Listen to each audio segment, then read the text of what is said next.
찬송가 263장입니다.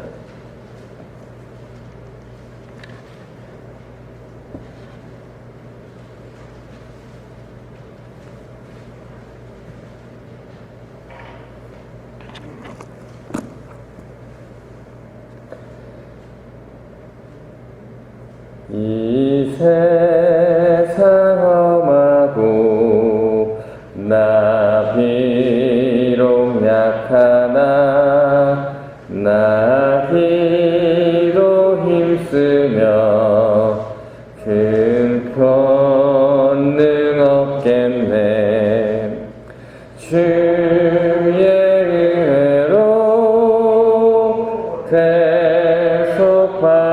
대속받아서 피와 같이 붉은 죄는 같이 희겠네. 주님의 권능은 한없이 귀오니 돌 같은 내 마음 곧 녹여주소서. 주의 은혜로 대속받아서 피와 같이 붉은 죄는 같이 희겠네.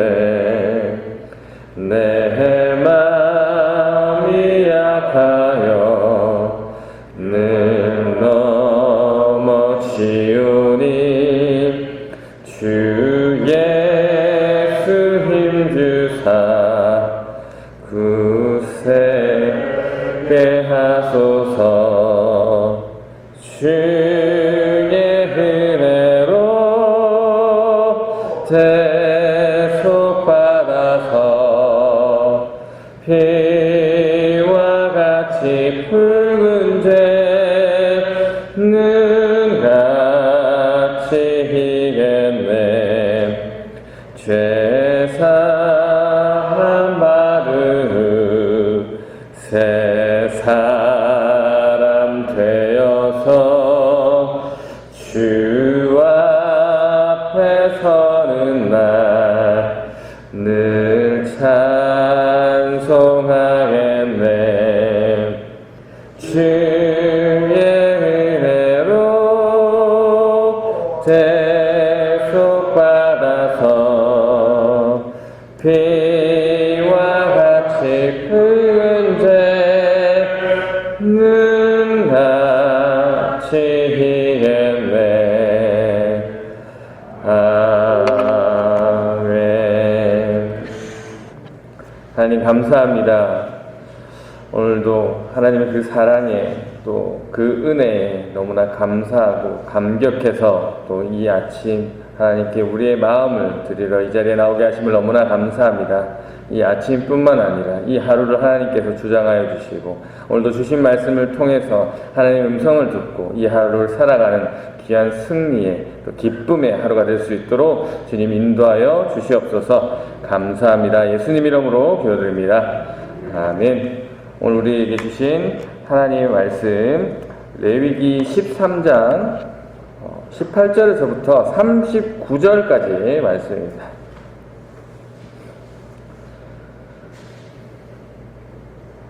레위기 13장 18절에서부터 39절까지 말씀입니다.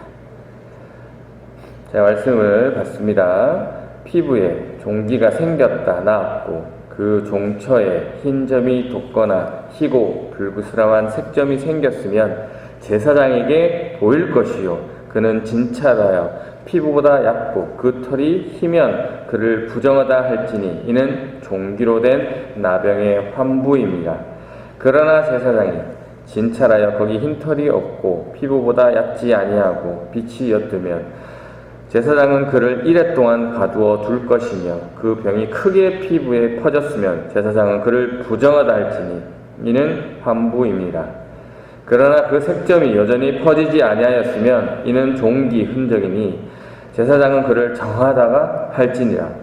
피부가 불에 대었는데 그 댄 곳에 불구스러움하고 희거나 순전히 흰색 점이 생기면 제사장은 진찰할지니 그 색점의 털이 희고 그 자리가 피부보다 우묵하면 이는 화상에서 생긴 나병인즉 제사장이 그를 부정하다 할 것은 나병의 환부가 됨이니라. 그러나 제사장이 보기에 그 색점에 흰 털이 없으며 그 자리가 피부보다 얇지 아니하고 빛이 옅으면 그는 그를 이레 동안 가두어 둘 것이며 이레만 제사장이 그를 진찰할지니 만일 병이 크게 피부에 퍼졌으면 그가 그를 부정하다 할 것은 나병의 환부임이니라.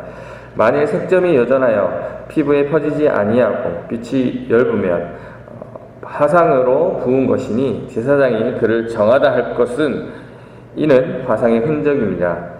남자나 여자의 머리에나 수염에 환부가 있으면 제사장은 진찰할지니 환부가 피부보다 우묵하고 그 자리에 무스름하고 가는 털이 있으면 그가 그를 부정하다 할 것은 이는 오민이라. 머리에나 수염에 발생하는 나병임이라. 만일 제사장이 보기에 그 옴의 환부가 피부보다 우묵하지 아니하고 그 자리에 검은 털이 없으면 제사장은 그 옴 환자를 이레 동안 가두어 둘 것이며 이레 만에 제사장은 그 환부를 진찰할지니 그 옴이 퍼지지 아니하고 그 자리에 누르스름한 털이 없고 피부보다 우묵하지 아니하면 그는 모발을 밀되 환부는 밀지 말 것이며 제사장은 옴 환자를 또 이레 동안 가두어 둘 것이며 이레 만에 제사장은 그 옴을 또 진찰할지니 그 옴이 피부에 퍼지지 아니하고 피부보다 우묵하지 아니하면 그는 그를 정하다 할 것이요 그는 자기 옷을 빨아서 정하게 되려니와 깨끗한 후에라도 옴이 크게 피부에 퍼지면 제사장은 그를 진찰할지니 과연 옴이 피부에 퍼졌으면 누른 털을 찾을 것이 없이 그는 부정하니라. 그러나 제사장이 보기에 옴이 여전하고 그 자리에 검은 털이 났으면 그 옴은 나았고 그 사람은 정하니 제사장은 그를 정하다 할지니라. 남자나 여자의 피부에 색점 곧 흰색 점이 있으면 제사장은 진찰할지니 그 피부의 색점이 부유스럼하면 이는 피부에 발생한 어루럭이라. 그는 정하니라. 아멘. 오늘도 주신 본문을 통해서 하나님께서 오늘 저와 여러분에게 또 어떤 말씀을 주시고 또 깨닫게 하시는지를 발견하는 은혜의 시간 되시기를 바랍니다. 이 13장은 피부병에 걸린 사람들에 대한 정결귤에 대한 말씀이 기록되어 있습니다. 이 성경에 이 피부병을 방금 읽으셔서 아시겠지만 이 나병이라는 단어로 동일하고 표현하고 있기 때문에 예전에 이 나병에 걸리신 분들이 이 때문에 피해를 조금 보긴 봤습니다. 그런데 이제 보셨듯이 이 나병이라고 쓰여진 단어는 이 여러 피부병의 의미가 함께 들어가 있다라는 것이죠. 자, 13장 1절부터 오늘 본문까지 이 여러 피부병의 내용을 절별로 한번 짧게 말씀을 드리면 이 13장 3절에서부터 8절까지는 염증, 부스럼에 관한 이야기고 9절에서부터 17절은 생살에 관해서 그러니까 살이 탈색되거나 희게 되는 증상이 일어났을 때 하는 이야기고 18절에서 23절은 종기가 났을 때 그리고 24절에서 28절은 화상으로 인한 피부병 그리고 29절에서 37절은 머리나 이 수염 쪽에 이 백선 그러니까 버짐의 일종이 일어났을 때고 이 38절에서 39절은 이 피부 발진에 관한 내용이 오늘 기록되어 있습니다. 당시 어떤 사람에게 피부병 증상이 생기면 그 사람은 제사장에게 가서 판결을 받아야 했습니다. 그리고 제사장은 이 피부병의 증상이 보이는 사람의 피부를 보고 귤에 따라 살펴보고 일반 피부병이냐 아니라 앞에서 드린 이 특정한 피부병 같으면 부정하다 아니면 정하다라는 것을 보고 선언해야 했습니다. 피부병처럼 보이거나 증상이 애매하거나 양호할 때는 그 사람을 7일 동안 격리시키고 다시 7일째 되는 날 다시 살피고 또 판단 유무를 하고 아니면 또 7일 더 두고 정하다 부정하다를 선언했습니다. 당시 피부병 증세가 있으면 왜 제사장에게 가야만 했습니까? 제사장은 왜 이런 역할을 해야만 했습니까? 간단하게 말하면 그게 제사장의 역할 중에 하나였기 때문에 그렇습니다.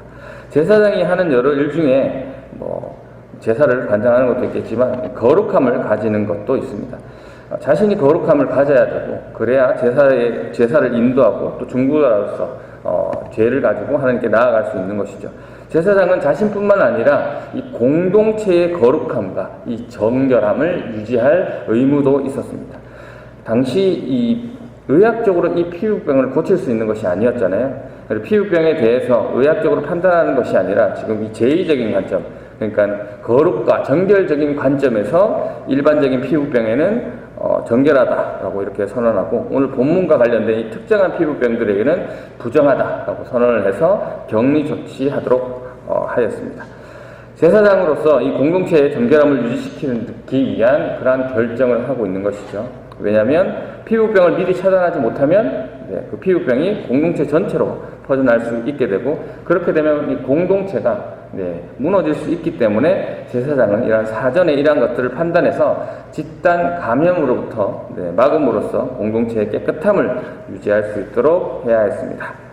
광야에서 이 약 200만 명이 지금 함께 이동하고 있는데, 피부병에 걸려서 약속된 가나안 땅에 갈 수 없으면 이게 참 난감한 상황이니까 이 제사장은 그러한 막대한 사명감을 가지고 이렇게 피부병에 관해서도 정하다, 부정하다라고 정했어야 됩니다. 하나님께서는 나는 거룩하다, 거룩하니 너희도 거룩하다라고 거룩하라라고 말씀하셨죠. 신약에서는 어제 보셨듯이 하나님이 온전하시니 너희도 온전하라고 하신 말씀, 하나님처럼 우리도 실제로 그렇게 거룩하고 정결하고 또 온전하라라는 말씀인 거죠. 우리가 단순히 예배당에서만 거룩하고 정결한 것이 아니라 우리의 삶의 자리에서 거룩하고 정결함이 있으라는 말씀이죠. 여러분은 거룩하십니까? 정결하십니까? 가정에서 또 남편으로서, 아내로서, 또 자녀로서, 또 부모로서 거룩하지 못하고 정결하지 못하면서 이 예배드리는 자리에만 나와서 거룩하고 정결한다는 것은 사실 거짓말이죠. 우리가 일터에서 맡은 일에 대해서 거룩하고 깨끗하지 못하는데, 정결하지 못하는데, 여러 동료들과 직장 동료들과의 관계에서 이 정결하지 못한데 하나님 앞에서 거룩하고 정결하다라는 것은 불가능한 일입니다. 교회에서도 마찬가지죠. 이 형식적으로 예배를 드리고 있지만 다른 성도들과 이 관계 속에서 정결하지 못하는데 하나님 앞에 정결한다라는 것도 거짓입니다. 이처럼 제사장은 정결함을 유지해야 하는 임무를 가졌습니다. 이 자리에 있는 저와 여러분은 예수 그리스도의 죽으심으로 모두 왕같은 제사장이 되셨음을 믿으십니까? 그렇다면 제사장으로서 우리는 우리에게 맡겨진 가족, 공동체에게 이 일터에서 또 교회의 모든 일과 관계된 이 관계 속에서 이 정결함을 유지해야 할 의무를 가진 사람입니다. 그래서 내가 가정에서, 일터에서, 교회에서 어떤 거룩함과 정결함을 유지하는지, 또 어떤 정결함을 유지 못하고 있는지를 살피시고 되돌이키시는 저와 여러분 되시기 바랍니다. 제사장은 피부병의 증상이 보인 사람이 오면 그 사람에 대해서 정확하게 보고 신중하게 판단해야 됩니다. 이 증상을 보인 사람은 그 모습을 보고 당장 정하다, 부정하다, 그가 정확하지 않을 때는 7일을 두고 다시 봐야 하고, 그래도 정확하지 않을 때는 또 7일을 더 기다렸다 판단해야 했습니다. 우리도 어떠한 결정을 할 때 이러한 모습처럼 신중을 기할 필요가 있습니다. 우리 역시 왕같은 제사장이기 때문이죠. 우리가 가정에서, 일터에서, 교회에서 어떠한 일을 맡아서 할 때 일을 너무 성급하게 하면 안 되는 것이죠. 그렇다고 성경에 나와 있는 대로 무조건 7일을 두라는 이야기는 아니고 신중을 기해서 판단해라 라는 것이죠. 성경에서 7이라는 숫자는 완전 숫자잖아요. 완전수. 그래서 잘 생각해서 신중을 기해서 결정하라라는 의미입니다. 뭐에 따라 결정해야 됩니까? 하나님께서 주신 말씀, 오늘 읽으셨던 그 규범에 따라 피부병의 유무를 보고 제사장이 결정했던 것처럼 우리 역시 성경에 기록된 하나님의 말씀에 따라 신중하게 판단하고 결정을 내려야 하겠습니다. 여러분이 가정에서, 일터에서, 또 교회에서 어떤 일을 결정할 때 내 판단대로 아니라 정말 하나님의 뜻에 맞는지 안 맞는지를 기준 삼아 결정해야 된다는 것이죠. 그렇다면 도대체 성경에 나타나 있는 하나님의 뜻은 무엇입니까? 어떤 하나님의 뜻이 성경책에 구체적으로 나와 있습니까? 네, 이렇게 말씀드리면 이렇게 생각하시는 분들도 있습니다. 아니 뭐 이 땅을 살까 말까 성경책에 안 나와 있잖아요. 또 이 일을 할까 말까 성경책에 안 나와 있잖아요. 뭐 이걸 할까 저걸 할까. 네. 하지만 네, 성경책에 나와 있습니다. 어떻게 나와 있냐? 어제도 주일 본문을 통해서 들으셨듯이 이 예수님이 주신 세 계명, 하나님을 사랑하고 이웃을 사랑하라 하는 것이 성경에 나타나 있는 하나님의 뜻이죠. 네, 여러분이 왕 같은 제사장으로서 어떠한 결정을 할 때 이것이 네, 나에게 이득이 되고 우리 가족에게 이득이 되고 우리나라의 득이 되고 아니면 우리 교회에 득이 되는지가 우선순위가 아니라 네, 어떻게 결정하는 것이 하나님을 사랑하는 것이고 이웃을 사랑하는 것인지를 먼저 생각해야 된다는 것이죠. 혹 그 결정이 나에게 손해가 될 수도 있고 우리 가족에, 우리 나라에 또 우리 교회에 손해가 될지언정 그것이 하나님을 사랑하고 이웃을 사랑하는 것이라면 그렇게 결정해야 한다는 것입니다. 왜 그래야 합니까? 네, 예수님께서 우리를 위해 똑같이 희생하셨죠. 먼저 희생해 주셨죠. 네, 예수님의 희생으로 우리가 생명을 얻은 사람이기 때문에 우리도 남들을 위해서 희생할 수 있어야 하는 것입니다. 네, 희생이라는 단어, 내 것을 다 지키고 남는 것을 다른 사람한테 주는 거 아니잖아요. 네, 주님처럼 자신의 목숨을 잃을지언정 자신의 죽음으로 이 모든 인류를 살리시는 것을 희생이라고 합니다. 네. 그리고 우리 하나님은 그 희생을 반드시 귀히 여기실 분이십니다. 여러분도 그렇게 믿으십니까? 네, 아멘입니다. 오늘 피부병에 대해서 증세가 있다면 제사장은 정하다, 부정하다라고 결정을 내려줘야 하는 것처럼 이 제사장으로서 여러분 역시 가정에서, 일터에서, 또 교회에서 하나님을 사랑하고 이웃을 사랑하는 것에 부합된다면 여러분은 그 왕같은 제사장으로서 그것에 대해서 결정을 내려줘야 합니다. 그리고 필요에 따라 조치를 또 취해야 합니다. 피부병의 증세가 있는 사람이 제사장에 왔을 때 이 제사장이 7일이라는 이 완전한 수에 또 7일을 더 두고 판단하는 것은 앞에 말씀드렸듯이 제사장이 신중에 귀하고 또 신중을 더해서 판단해야 된다는 의미도 있지만 또 이 말에 덧붙여 얘기하면 피부병 증세를 가지고 온 그 사람도 배려한다는 얘기거든요. 네. 만약에 증상이 있는 사람을 배려하지 않는 것이라면 이 피부병 증세만 들고 오는 사람을 공동체를 위해서 즉각적으로 그냥 다 격리시키고 다 내보내면 되는데 7일을 두고 보고 또 부족하면 7일을 더 두고 보는 것이 제사장이 당연히 공동체 전체도 생각해야 되지만 그 피부병 걸려온 그 사람도 생각하기 때문에 이렇게 신중하게 판단한다라는 것이죠. 이렇게 제사장은 모든 것을 생각하고 배려할 수 있는, 판단할 수 있는 사람이어야 됩니다. 어떤 분들은 무조건 많은 사람들이 결정하는 대로 따라가는 사람들도 있습니다. 아마 큰 흐름에서 벗어나면 그들과 적대감을 가지고 싶지 않다라는 그런 의식 때문에 그렇게 하시는 분들이 있는데 왕같은 제사장은 그렇게 하면 사실은 안 되죠. 우리가 분명한 기준, 하나님의 말씀이라는 기준에 따라서 그것을 판단하고 결정해야 됩니다. 그래서 공동체를 당연히 생각해야 되겠지만 그 한 사람도 같이 생각할 수 있는 그런 제사장이 되어야 됩니다. 가정에서 또 일터에서 우리가 교회에서 전체만을 생각하고 이 특정한 한 사람, 그러니까 약한 사람에게 배려하지 않는 모습은 없는지 한번 살피시기 바랍니다. 오늘 말씀 정리하겠습니다. 오늘 피부병과 관련해서 이 제사장의 역할과 모습을 우리가 살펴보았습니다. 제사장은 제사뿐만 아니라 공동체를 거룩하게 하고 정결해야 하는 임무를 가진 그러한 사람이었습니다. 또 제사장은 어떤 결정을 할 때 신중을 다 해야 되는 그러한 사람이었고 그 이유는 그것이 공동체를 위한 것이기도 했지만 피부병에 걸려온 증상이 있는 그 사람을 위한 결정이기도 했습니다. 그 모든 결정은 제사장이 자신의 판단에 따라 결정하는 것이 아니라 하나님이 주신 규례를 기준 삼아 판단하는 사람이었습니다.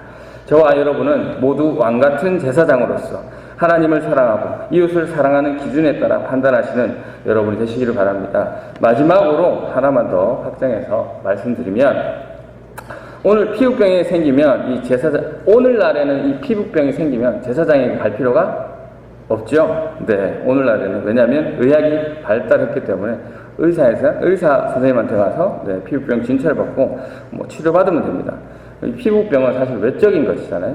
그렇다면 우리가 지금 오늘날 우리가 왕 같은 제사장으로서 해야 되는 것이 무엇입니까? 외적인 게 아니라 내적인 피부병에 대해서 우리는 눈을 둬야 됩니다. 피부병과 같은 이 공동체의 해를 가할 수 있는 죄에 대해서 우리는 앞에 살펴본 그 제사장의 모습, 그 기준을 가지고 해야 할 것입니다. 이 죄가 들어오면 그 죄를 놓아두면 우리 가정에 또 우리 일터에 또 우리 교회를 정결하지 못하게 할 것입니다. 그래서 우리는 그 죄의 증상에 대해서 민감하게 신중을 다해서 생각해야 되며 하나님의 말씀을 기준으로 단호한 결정을 할 수 있어야 됩니다.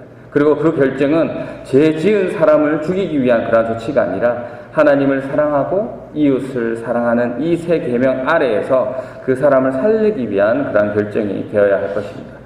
그러나 많은 분들이 이 외적으로 보이는 피부병에는 민감하게 반응하면서 영적인 피부병, 즉 이 죄에 대해서는 둔감한 모습을 가지고 있는 게 사실입니다. 가정에서 제 역할을 다하고 있는 이 남편처럼, 아내처럼, 자녀처럼 그렇게 역할을 다하고 있는 것처럼 보이지만 사실 그 속은 죄로 인해서 썩어갈 수도 있습니다. 우리는 겉만 아니라 이 속도 함께 볼 수 있는 그러한 제사장의 눈을 가져야 할 것입니다. 일터에서도 마찬가지고 교회에서도 마찬가지입니다. 누구나 예배당에 나와서 찬양하고 기도하고 또 헌금을 드리는 것으로 이 겉보기에는 아주 신실한 사람처럼 보이지만 그 속은 사실 판단하기가 어렵죠. 하지만 특정한 문제가 일어났을 때 그 사람이 어떤 마음으로 살아왔는지는 우리는 모습을 보면 알 수 있게 되는 것이죠. 죄로 인해서 이 영적으로 썩어가고 있는데 이 외적으로 멀쩡해 보인다고 해서 전혀 조치를 취하고 있지 않는다는 것은 우리가 제사장의 역할을 하지 못하고 있는 것이죠. 이 모습이 내 모습은 아닌지 오늘 살피시기를 바랍니다. 예수님의 제자 중에 가룟 유다가 사실 이러한 모습이었죠. 사도들 중에서 괴를 맡을 만큼 신뢰받는 사람이었습니다. 겉으로 보기에는. 마지막 만찬 때 예수님께서 너희 중에 한 명이 나를 배신할 것이다 라고 말씀하셨을 때 아무도 가룟 유다를 의심하지 않았습니다. 그리고 예수님이 가룟 유다를 직접적으로 지목하시고 가룟 유다가 그 일로 밖으로 나갔을 때도 다른 제자들은 가룟 유다를 의심하지 않았습니다. 그만큼 가룟 유다는 다른 사람들이 보기에 완벽한, 외적으로 보기에 완벽한 사람이었죠. 하지만 겉으로 보이는 곳에 우리가 속지 말아야 합니다. 하나님을 사랑하지 못하고 이웃을 사랑하지 못하는데 예배당에 나와서 예배를 드리는 것이 어떤 의미가 있습니까? 장소만 바뀌었지 타 종교인들이랑 아무 차이가 없는 것이죠. 행위 없는 믿음은 죽은 믿음입니다. 제가 이 강단에서 이 말씀을 전한다고 해서 여러분 보시기에 저는 뭔가 다르겠지 그렇게 판단하시면 안 됩니다. 저는 여전히 언제나 말씀드렸지만 죄인이고 벌레보다 못한 존재임을 누구보다 잘 알고 있습니다. 그렇기 때문에 혼자로서는 이 제대로된 신앙을 할 수 없기 때문에 우리 영선의 공동체, 이 교회라는 곳에 소속을 이루어서 함께 도와가며 격려하며 또 때로는 질책도 받고 함께 하는 것이죠. 아무도 없는 곳에서 혼자 신앙생활을 한다. 제대로 신앙생활을 할 리가 만무합니다. 이 자리에 계신 우리 성도님들도 모두 왕같은 제사장으로서 하나님의 말씀을 기준 삼은 그것으로 판단하시고 또 결단하시고 또 움직이셔서 자신뿐만 아니라 우리 공동체도 그리고 어려움을 겪는 그 한 사람도 살피시고 오늘날 영적으로 죽어가는 이 영혼들을 살리는 통로로 쓰임받는 또 겉으로 보이기에만 쓰임받는 제사장 말고 온전히 하나님의 제사장으로 또 살아가는 저와 여러분이 되시기를 주님의 이름으로 축원합니다.